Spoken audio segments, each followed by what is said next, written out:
Hey everybody.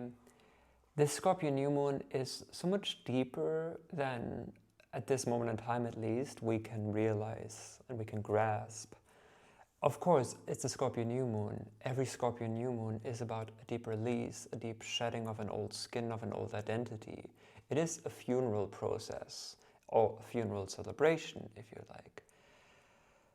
There's this very deep and intense yin drive with Scorpio that really pulls us deep within our own psyche, deep within our own emotional body, deep within our deepest desires for this life, but also the greatest pains and wounds that we have in regards to life, our feelings of power and powerlessness, of intimacy and trust, and abandonment and broken trust. Like the core issues of what makes us tick. The deepest psychological, emotional motivations for our entire being, for how we act in the world and why we do the things that we do. And I find this Scorpio New Moon is so much bigger because there is this Mercury retrograde, which in and of itself wouldn't be such a big thing. But as I already outlined in my previous Mercury retrograde video, Mercury's retrograde this time connects all of the outer planets and brings a movement, a change of movement of retrograde or direct, or Uranus moving back from Gemini to Taurus, like this liminal in-between gateway energy, which Mercury naturally is the communicator and the transmitter, the deity that could freely travel to the underworld. The only God, the only function of our psyche that can go to all the different places and connect all the different dots. Having the Mercury Cazimi, so Mercury in the heart of the sun, the midpoint of the retrograde for every cycle, but this time having it happening right exact at that Scorpio New Moon, like exact, 28 degrees, I think like 40 minutes or something of Scorpio, deepens the Cazimi effect of this Mercury retrograde so much. What is the Cazimi? It means in the heart of the sun, and there is both the illumination of the light, there is the seeding of new divine ideas and potentials into our mind, into our subconscious, into Scorpio, our deep emotional body that like constellates our deepest drive and our deepest desires for what brings us true, deep emotional fulfillment in life and reality, no matter if we have anything in Scorpio or not, by our own birth chart. But then, of course, the fact also that Mercury is opposite Uranus, this new moon is opposite Uranus, the sun will be exactly opposite Uranus in like 2 days, by Friday, Saturday, and it's closing of the cycle of Uranus in Taurus. The last 7 or so years, Uranus has been in Taurus, and now there's that big shift, and Mercury connecting to Jupiter in Cancer and Saturn and Neptune and Pisces, the grand water trine, and reconnecting and reweaving so much on the deeper emotional nature of our being, which has and is mostly unconscious.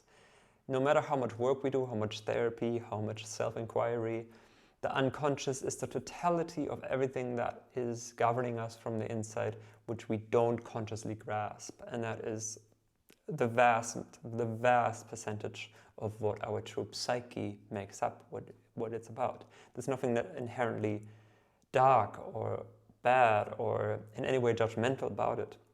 But the water signs correlate to that so much. There's the emotional body, there's the inner child body, there's the higher side of the emotional body of Pisces, of where and how we yearn to merge with something greater, something beyond, something that we want to give our life meaning to.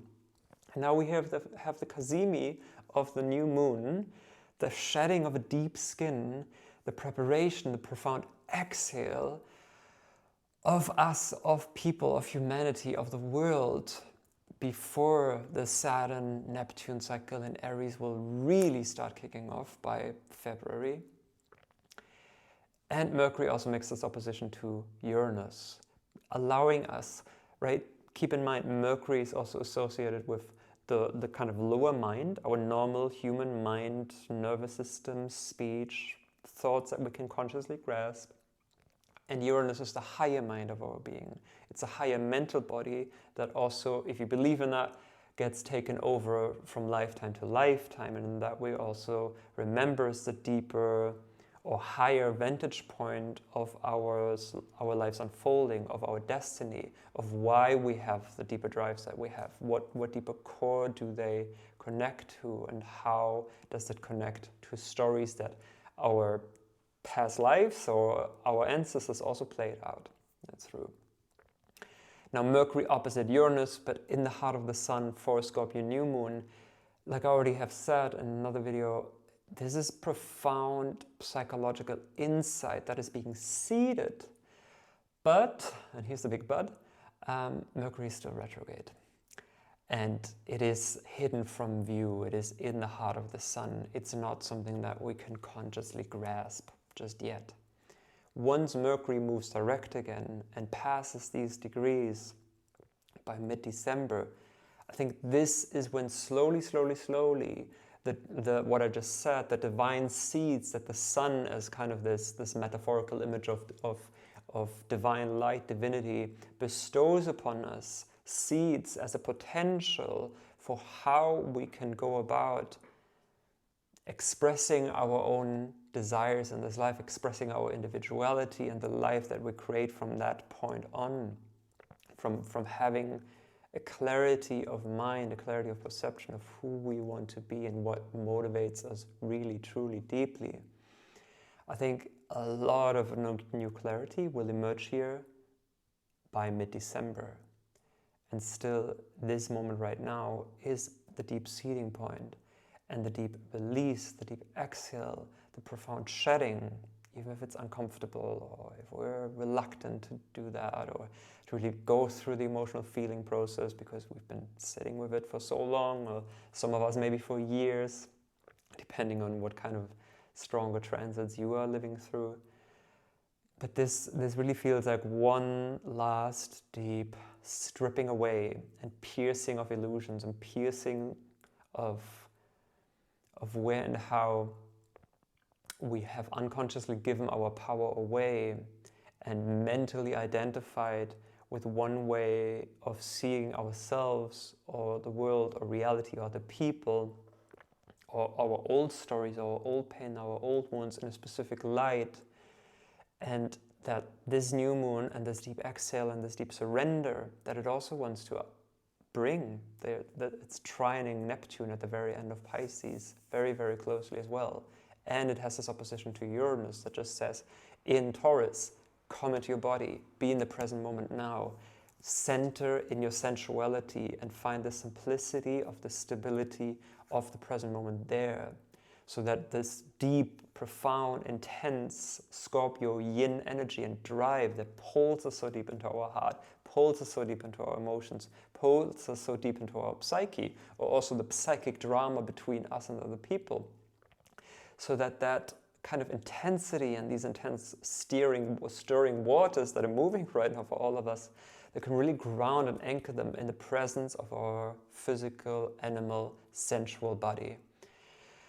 Coming to this deep awareness here, checking in with our physical body and finding, like I just said, the stability and the simplicity of the present moment.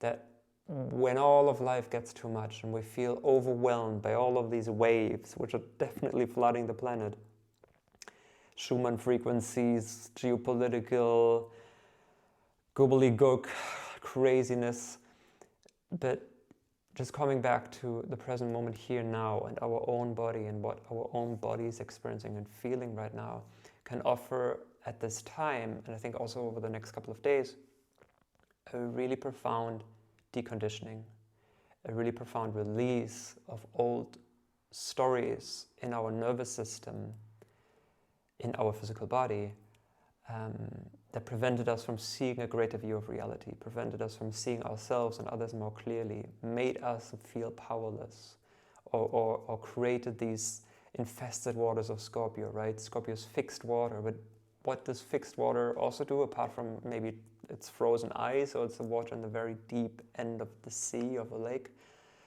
Water that doesn't move can get stale and can putrefy. And this is the poison of Scorpio. and it can poison us from within. It's our own emotional stories and our own emotional identifications, which are stored in our mind and which are stored in our nervous system, that really can poison us from within, and in that way prevent us from moving forward in a more empowered way that brings this clarity to who we actually are and what motivates us on that deepest level. That desire is Scorpio, the core stability within ourselves to always align ourselves with our core values, what we really value in life. That is the fundament, that is the base, and that starts with also the stability and the worthiness and the self-love and care for our own temple, if you like. Call it a temple, our human body. All is to say, the depth of the Scorpio New Moon, the release, the funeral process that we're all in one way or another experiencing right now, it's not something that is very clear yet in how profound and how deep it is. And how profound and how deep also this Mercury retrograde over the coming weeks and months, even when it goes direct again, is, because it does connect to all the outer planets. And Saturn and Neptune go direct at the end of the Mercury retrograde. Jupiter went retrograde exactly together with Mercury. Uranus changed back from Gemini to Taurus for one last time. This really feels like one last deep exhale before the inhale, a new forward movement and drive and energy of the new year will begin by January, February, when Saturn and Neptune move into Aries. Energy will be very quick and very fast, and that's when a lot of this new clarity and insight will come. And the gift, the blessings of all the deeper, heart, inner, emotional processing work that we've been working through here, this Scorpio season and with this grand water trine, that's when it will become manifest much more. Yeah, I think that's it. That's plenty. I hope you've got a good Scorpio New Moon. If you've got anything, of course, at the very end of Scorpio, or the opposite sign Taurus, or the two signs in a square, Leo and Aquarius, anything on the late degrees there, this new moon might activate you much more. And then, of course, the more general descriptions. Hey, there's Mercury. It's about messages. It's about insights. It's about communication. There might be a messenger, or you become a messenger, or there's an email or something you overhear which suddenly like helps you make click more in that Scorpio depth of your being, of that process that you've been working through. And the Uranus signature implying that here can be very sudden shifts and very sudden turns and very sudden revelations. That's a piercing of the illusions and the ending of what is not real that Scorpio also signifies.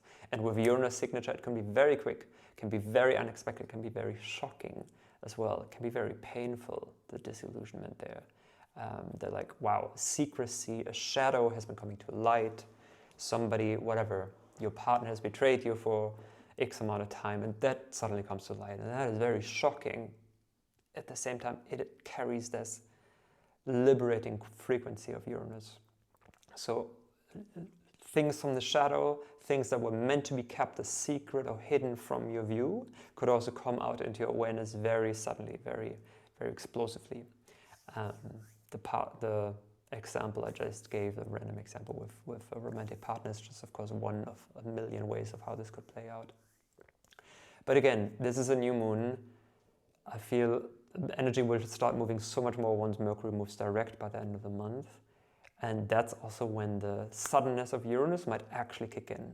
Not now, not over the next couple of days. Sure, some of you will have that, but quite a lot of others, of us, will probably only have this later on in this moon cycle, because this new moon seeds and activates a potential which is very Uranian and which is very Mercury, but which at the end of the day also carries this Neptune frequency of love, grace, compassion, forgiveness, and surrendering, giving up control, which Scorpio is like usually doesn't like to do, but a deep, also there the deep exhale and the deep giving away and giving it really back to the ocean, back to the cosmic grace, back to life of all the things we can't control.